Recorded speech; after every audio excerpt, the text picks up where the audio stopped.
BFM Business. Check-up santé, au cœur de l'innovation santé. Fabien Guèze. Bonjour à tous, ravi de vous retrouver sur BFM Business dans Check-up Santé. Saviez-vous que seuls 36% des infirmières étaient satisfaites de leur situation professionnelle et 60% envisageaient de changer de profession selon une récente enquête IFOP. Une ex-infirmière, Charlotte Kerbrat, a fondé Charlotte K pour aider les infirmières à évoluer ou se reconvertir et elle est avec nous dans Check-up Santé. Nous savons tous marcher, mais pas toujours, puisque l'on se fait 6000 entorses de la cheville par jour en France. La cheville est une articulation très complexe. C'est pourquoi deux chirurgiens orthopédiques, Christophe Sermolach et Olivier Lafenêtre, ont créé l'Institut de la cheville et du pied et ils sont sur le plateau de Check-up Santé. Enfin, plus d'un tiers des Français parlent de santé sur les réseaux sociaux. Une très utile start-up, Capcode, fondée et dirigée par Adèle Memarchi, scanne et analyse des données publiques sur les réseaux sociaux dont le but est de mieux comprendre les patients et faire ainsi avancer la science. Check-up Santé, c'est parti. Charlotte Kerbrat, bonjour. Bonjour. Alors, merci d'avoir accepté d'être avec nous en visio de Brest, parce que vous vous attendez à un heureux événement. On m'a dit que c'était le 3e, donc bravo. Et c'est vrai que vous êtes au 8e mois, je crois que donc il vous est assez difficile de vous déplacer. Vous êtes infirmière, vous avez fondé en 2020 la société Charlotte K. Vous avez ainsi raccroché votre blouse en 2020. Pourquoi ? Alors pourquoi ? C'est un long parcours, un long cheminement. Je ne l'ai pas quitté du jour au lendemain, mais pour faire simple, en fait, c'est parce que j'arrivais pas à évoluer dans mon métier, évoluer professionnellement dans mon métier comme je le voulais. Donc du coup, j'ai créé Charlotte K pour aider celles et ceux qui voulaient également évoluer dans leur métier et qui n'y arrivaient pas, qui ne trouvaient pas de réponse à leurs questions. Alors on sait évidemment que le bilan de l'enquête dont on va parler n'est pas très reluisant. Il y a combien d'infirmières en France ? 700 000 à peu près. 700 000, oui. Et on est aussi en pénurie Oui, complètement. Oui. Aussi bien pour l'hôpital que pour le libéral ? Un peu partout, oui, tout à fait. Ouais, j'ai lu que vous aviez dit qu'il y avait 210 infirmiers pour 10 000 habitants en Norvège et qu'en France, c'était que 87. Donc, c'est assez significatif. Alors, à quels problèmes sont opposés les infirmières ? On a dit l'effectif, mais il y a d'autres choses ? Oui. Les deux grandes difficultés, on va dire, dont se plaignent les infirmières et infirmiers, ce sont déjà les conditions de travail. Donc vraiment, c'est la réponse qui revient beaucoup et qui est revenue dans le code IFOP, et des problèmes d'organisation aussi au sein du travail, donc qui découle forcément sur une mauvaise prise en charge des patients. Mais du coup, c'est vraiment les conditions de travail et l'organisation qui pêchent beaucoup en ce moment. Oui. Ouais, et j'imagine que la rémunération fait aussi partie des plaintes. Oui, c'est aussi une plainte. On va dire tout ce qui est reconnaissance, en fait, ce qui passe par la reconnaissance financière, mais au niveau de la reconnaissance aussi, soit donc financière par la rémunération ou par la reconnaissance de la société, de la hiérarchie, des patients aussi. C'est aussi quelque chose qui est compliqué à vivre en ce moment. Oui. Alors donc vous avez créé Charlotte K pour venir en aide à ces infirmières. Je précise que je dis infirmière avec votre accord. Oui. D'accord, parce que certains me reprocheront de ne pas dire infirmier, infirmière. Mais avant de parler de votre aide, de votre action sur la reconversion, on va parler de l'enquête nationale que vous avez lancée avec IFOP et infirmier.com. Sur combien d'infirmières ? On a eu plus de 4200 réponses d'infirmières et infirmiers. Donc j'imagine que c'est une enquête très récente, évidemment. C'est une enquête qui est récente, à date de mars 2023, et on l'a lancée parce qu'en fait, on voulait vraiment avoir des réponses très concrètes de terrain et posées avec des questions aussi de terrain, parce que nous, on est tout anciens infirmières dans l'équipe. On l'a créé du coup avec l'association SPS et infirmier.com, en effet, qui sont des personnes de terrain aussi. Et du coup, on a posé les bonnes questions pour avoir des réponses, on va dire, un petit peu nouvelles, donc des réponses qu'on n'entend pas forcément partout, parce qu'on leur a posé des questions un peu nouvelles finalement aux IDE. Alors, il paraît qu'elles sont toutes satisfaites de leur job ? Très. 36%, c'est ça, non ? Ouais, c'est ça. 36% sont satisfaits, mais ce qu'il faut savoir, c'est qu'il y a seulement 3% qui sont très satisfaits de leur travail. Donc finalement, il y a quasiment 40% des IDE qui ne sont pas satisfaits, dont un quart, 22%, quasiment un quart, qui se disent ne pas être satisfaits du tout. Donc là, c'est vraiment un chiffre assez marquant. Ouais. Et elles sont très majoritairement fatiguées, stressées ? C'est ça. On a posé la question sur leur état psychologique, parce que c'est quand même important de savoir comment est-ce qu'elles prennent en charge les patients. Et sur le critère fatigue vs repos, on a quand même 94, donc la quasi-totalité des infirmières et des infirmiers qui se disent fatigués. Donc 94% répondent on est fatigué, ce qui est inquiétant aussi pour la prise en charge derrière des patients, parce qu'on se dit comment est-ce qu'on peut bien prendre en charge des patients, éviter les erreurs quand on est nous-mêmes fatigués. C'est ça qui est un petit peu compliqué. Oui. Alors, ce qui est aussi incroyable, c'est que 60% des infirmières en France choisiraient de ne pas refaire ce métier. Ouais, on a posé cette question-là aux infirmières. On s'était dit, on ne pose pas cette question, on ne sait pas trop comment la tourner. Et finalement, en posant la question, est-ce que tu rechoisirais infirmière si là, tu avais 18 ans, tu étais en fin de lycée? Seulement 40% en effet ont répondu oui, donc ça veut dire que 60% ne referaient pas infirmière. Donc c'est un chiffre qui est quand même énorme, qui veut tout dire sur la situation actuelle, qui n'est même plus une pénurie, mais en chose qu'on peut dire que c'est vraiment une fuite des soignants, et qui veut dire aussi que par la suite, c'est un problème d'attraction du métier, parce que finalement les petits jeunes qui arrivent, les jeunes diplômés, les jeunes qui se posent la question, avec 60% des infirmières qui n'auraient pas envie de refaire le métier, forcément ça fait un métier qui n'est pas très attractif pour la suite. Alors votre mission, c'est la reconversion des infirmières, mais j'imagine majoritairement dans leur propre profession. Oui, vraiment. Oui. Le but premier, en fait, c'est déjà d'éviter, comme je vous disais, la fuite des soignants. Parce qu'on est vraiment face à même plus une pénurie, c'est une fuite. Donc, comment faire de la rétention au maximum? Et parce que par amour du métier, le but aussi, c'est de garder quand même des soignants. Parce que aussi, moi, je suis passée par là et je me suis rendu compte en tant qu'infirmière qu'on n'était pas assez informés sur qu'est-ce qu'on pouvait faire après infirmière, on va dire en soins généraux à l'hôpital, dans des services classiques. Et beaucoup d'infirmiers ignorent quelles sont les façons d'évoluer, quelles sont toutes les façons dont on peut évoluer avant justement de remettre la blouse et de quitter complètement le métier. Donc c'est vraiment la priorité numéro 1, c'est s'assurer qu'avant de quitter le métier, est-ce que je connais toutes les façons, tous les services, les spécialisations qui existent et dans lesquelles je pourrais exercer éventuellement. Alors évidemment, et là s'il y a certaines infirmières qui décident de changer complètement d'univers, et là aussi vous les aidez? Ah oui, évidemment. Le but, en fait, c'est pas d'avoir des infirmières ou des infirmiers qui sont mal dans leur peau, mal dans leur service et qui vont forcément mal prendre en charge les patients.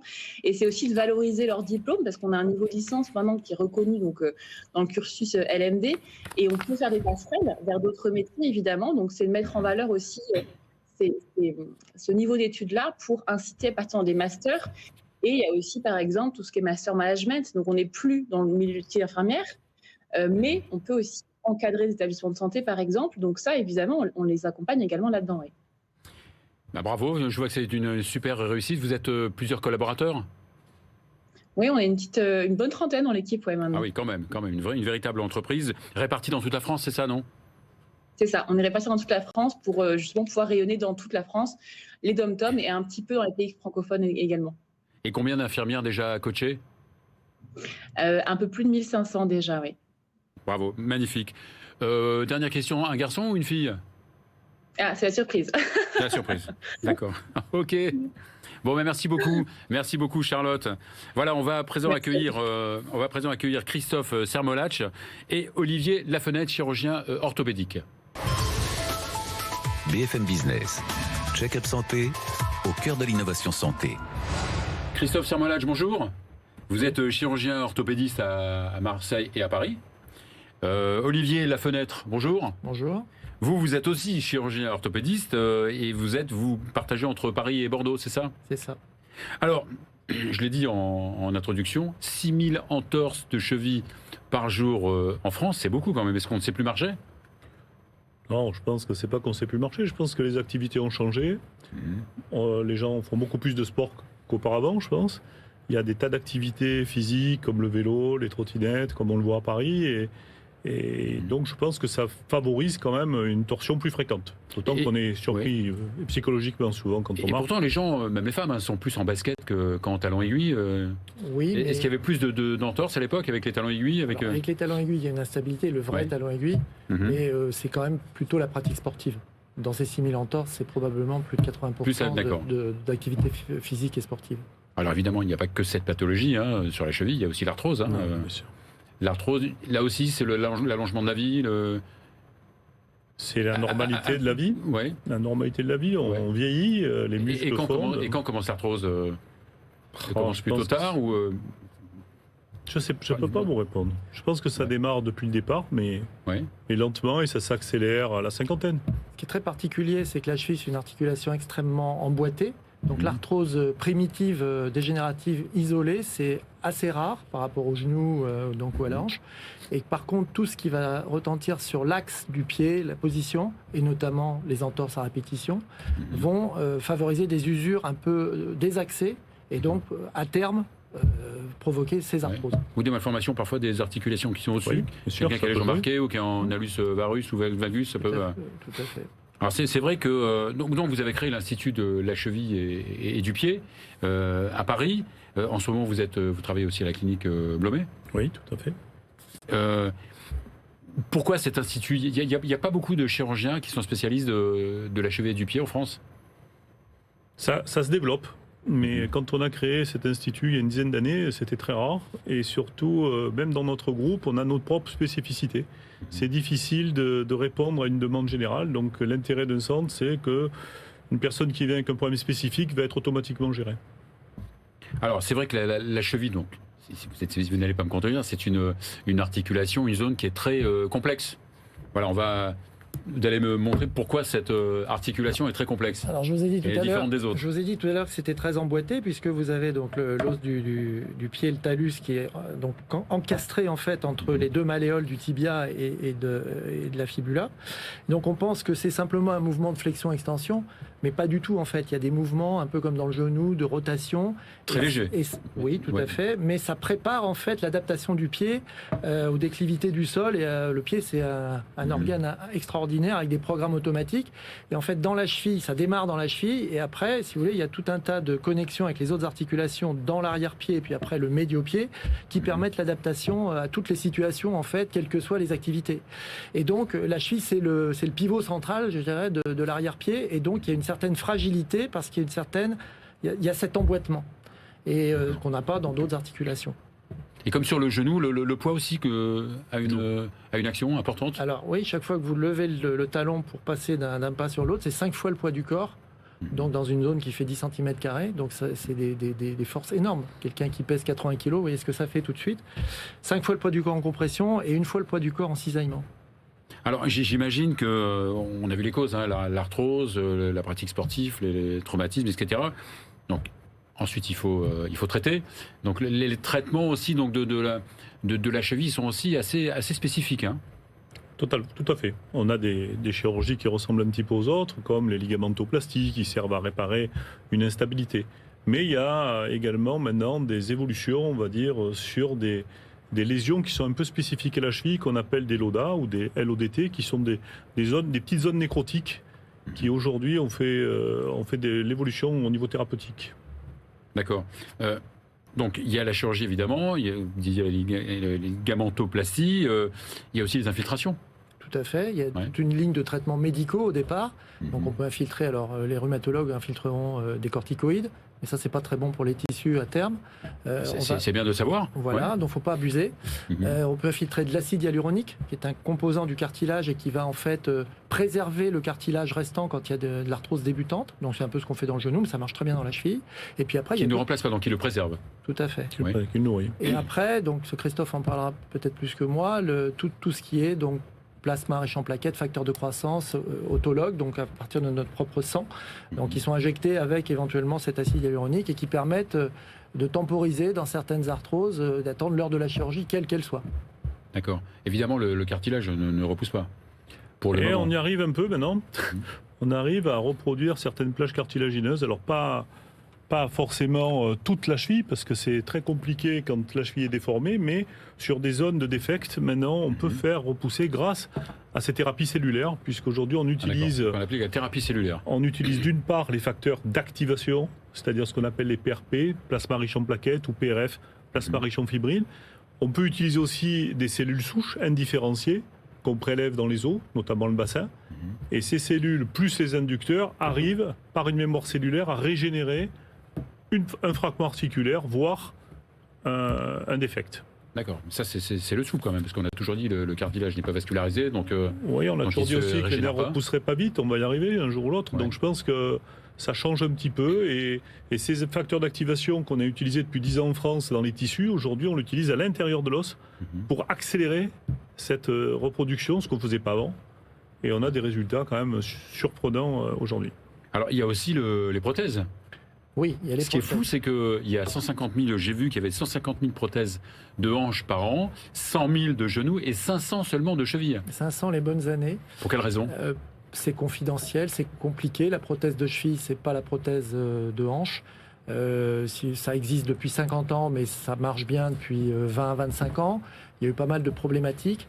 Donc, pour que la prothèse de cheville marche, il y a deux aspects. Il y a l'aspect de l'implant lui-même avec sa spécificité, vu la complexité donc anatomique. Et puis après, il y a l'aspect, je dirais, chirurgical de pose. Et nous, par exemple, à l'ICP, les prothèses de cheville, on les pose à 2 chirurgiens. Parce que ça ne tolère pas l'erreur. Et quand on se met dans les bonnes conditions... 2 chirurgiens pour une si petite surface. Voilà, Ouais. voilà. Quand on se met dans les bonnes conditions, avec la bonne indication opératoire et la bonne technique, en général, on a des bons résultats qui, sans être ceux des prothèses de hanche à 99,5%, sont quand même très, très, très honorables, avec des survies d'implants à plus de 10 ans, 15 ans. D'accord. Mais c'est une chirurgie un peu Alors, il faut pas la très faire... sélective, quoi. Oui, il faut pas aller n'importe où pour se faire une prothèse de cheville. On est peu en faire en France, en faire régulièrement, je veux dire. Et bon, en général, les patients font le tour, ils connaissent très bien. Ils prennent On plusieurs a avis. beaucoup parlé il y a quelques années d'algodystrophie, c'est-à-dire de douleurs séquelaires après les interventions de cheville. Est-ce que c'est toujours le cas ou il y a des progrès là-dessus? Alors, il y a des progrès sur les chirurgies réglées, qu'on appelle nous, c'est-à-dire tout ce qui est chirurgie secondaire, la plupart du temps, sont encadrés par un traitement préventif, notamment la vitamine C qui était reconnue, les antioxydants, etc. Mais les interventions étant maintenant très limitées et rapides, finalement, il y a moins d'agression. L'algodystrophie reste toujours présente dans les traumatismes, essentiellement. D'accord. On peut parler maintenant peut-être du futur du traitement de la cheville. Alors, Est-ce que votre chirurgie sera assistée peut-être par des robots? Est-ce qu'on pourrait opérer grâce à la réalité virtuelle? Oui, je pense qu'il y aura évidemment une évolution par la technicité. On a déjà maintenant des micro-amplis qui nous permettent de faire des chirurgies percutanées qui se sont maintenant développées pour réaxer les chevilles sans avoir besoin d'ouvrir. Ça n'existait pas il y a quelques années. Les robots, on les a utilisés dans les grosses articulations. Nous, le problème, c'est l'encombrement. Mais par contre, on nous permet beaucoup avec des fantômes précalculés à l'ordinateur avant pour aller plus vite, pour avoir des axes de section bien supérieurs. Et très certainement, dans l'avenir, on aura cette réalité virtuelle, ça c'est sûr. Un dernier mot? Non. Conclusion? Oui, peut-être la régénération tissulaire aussi, parce que c'est quand même sûrement une voie dans les prochaines années pour régénérer vraiment les tissus. Parfait, merci beaucoup Christophe Sermolech, merci beaucoup Olivier Lafenêtre. On va à présent accueillir Adel Mebarki qui est le patron et fondateur de Capcode. BFM Business, Check-up Santé, au cœur de l'innovation santé. Adel Mebarki, bonjour. Bonjour. Vous êtes un habitué de Check-up Santé? Un peu, oui. Alors vous êtes à la base ingénieur, vous avez fait une école de commerce avec une spécialisation en management de l'innovation, vous avez fondé Capcode. On dit Cap ou Cap? Capcode en 2017. Vous êtes membre du conseil d'administration du Healthcare Data Institute et vous êtes chargé d'enseignement à l'université Paris-Saclay. Et vous avez aussi créé, ça c'est l'événement quand même, on va en reparler après, le Health Social Data Day. Complètement. En septembre prochain. Donc, en gros, vous tapez l'incruste sur les réseaux sociaux. Alors, pas exactement, mais vous oui. Vous êtes l'espion de la santé française. Non, on regarde en fait les comportements des patients à partir de déclaratifs spontanés sur les réseaux sociaux et on analyse. Parce que les Français parlent beaucoup de leur santé sur les réseaux sociaux. On a plus d'un tiers de la population française qui s'exprime au quotidien sur sa santé. C'est un peu plus de 40% de la population européenne, un peu plus de la moitié de la population américaine. Donc, c'est une vraie tendance aujourd'hui d'utilisation des réseaux sociaux pour partager son expérience. Et notre travail, c'est de pouvoir récupérer ces déclarations spontanées et les analyser. Quand vous dites les réseaux sociaux, c'est tous les réseaux sociaux? Oui, on screen un peu plus d'1,5 million de sources, toutes langues confondues. Donc ça part. C'est anonyme, Alors oui, il y a toute une question de gestion de la vie privée. Donc c'est des analyses populationnelles. On ne fait pas de l'analyse individuelle. On ne va pas suivre un patient en particulier. L'idée, c'est de comprendre en fait le comportement de populations spécifiques, des diabétiques, des personnes atteintes de certains cancers, et de faire des analyses statistiques sur des populations. Donc vous scannez aussi ce qui se dit sur les forums Complètement. On part de Twitter, Facebook, Instagram, TikTok jusqu'aux forums médicaux ou encore les blogs avec des zones de commentaires. Alors je sais que ça devient banal de le dire, mais vous utilisez l'intelligence artificielle. Oui. Donc, vous avez des algorithmes qui scannent en permanence Oui, en fait, on a des algorithmes qui permettent de rendre de la donnée non structurée, c'est-à-dire du texte, en une analyse médicale pertinente et scientifiquement valide. Et donc tous nos algorithmes d'intelligence artificielle sont utilisés pour mieux comprendre la réalité du patient au quotidien. D'accord. Et à partir de ça, qu'est-ce que vous en faites ? Alors l'objectif, il est à la fois d'accompagner les industriels dans la compréhension du patient et pouvoir proposer des réponses les plus adaptées au quotidien, aux difficultés rencontrées par le patient. Et puis aussi d'accompagner les institutionnels sur des enjeux plutôt de santé publique, d'identification de signaux, par exemple sur des enjeux de pharmacovigilance, des enjeux de désinformation, etc. D'accord, donc votre cible, vos clients, c'est l'industrie pharma, c'est les institutions aussi, l'assurance maladie aussi Alors pas encore, avec grand plaisir, mais pas encore. Alors vous dites aussi que vous le faites, je sais que vous le faites dans d'autres domaines que la santé. Alors oui, on a eu quelques expériences. En fait, on fait de la reproductibilité statistique. Donc pour que nos modèles soient les plus performants, on essaie de regarder sur des sujets un peu connexes. On l'a regardé dans le sport, par exemple, dans le foot en particulier, qui est une de mes passions personnelles. Partagé, complètement. Et donc ça permet en fait de comprendre si nos modèles sont standards et s'ils peuvent marcher sur différents sujets. D'accord. Et pourquoi vos algorithmes vous aident à lutter contre les fake news ? Alors ça, c'est un des enjeux qu'on développe beaucoup depuis un an et demi maintenant. C'est que la réalité, c'est que si on regarde de la position de l'OMS sur le sujet de la désinformation, c'est qu'on est en train de vivre une infodémie.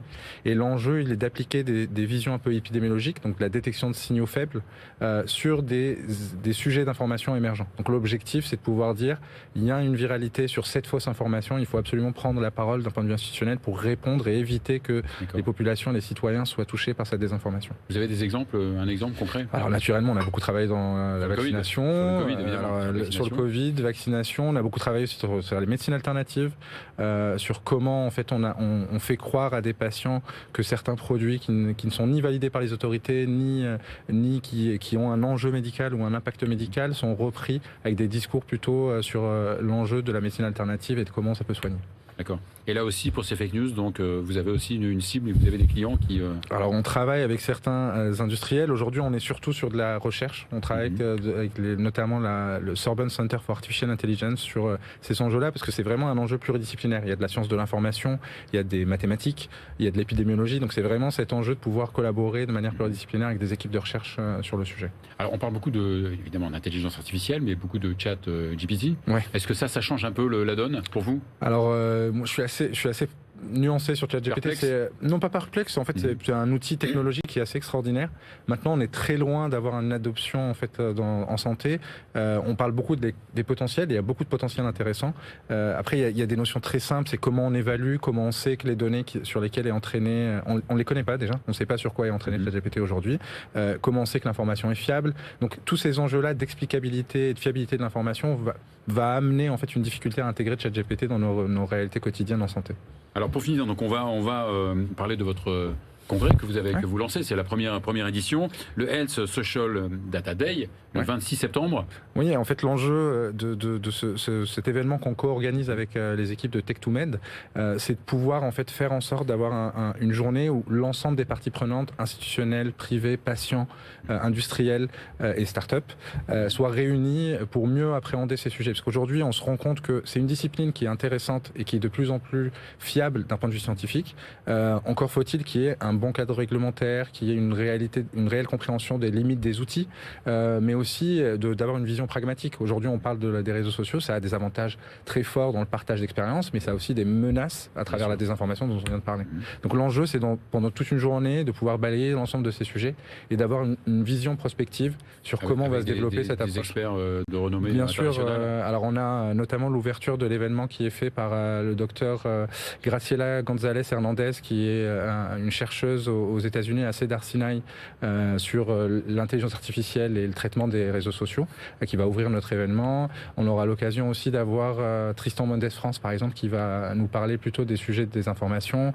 On aura des représentants normalement de la CNIL et de la HAS à cet événement-là. Donc l'enjeu, c'est vraiment d'avoir une vision très écosystémique sur le sujet. Bon, vous mettrez au courant Check-up Santé. Avec grand plaisir. En priorité. Avec grand plaisir. Merci beaucoup Adèle Mebarki. Merci. Voilà, c'est la fin de cette émission. On se retrouve avec plaisir la semaine prochaine.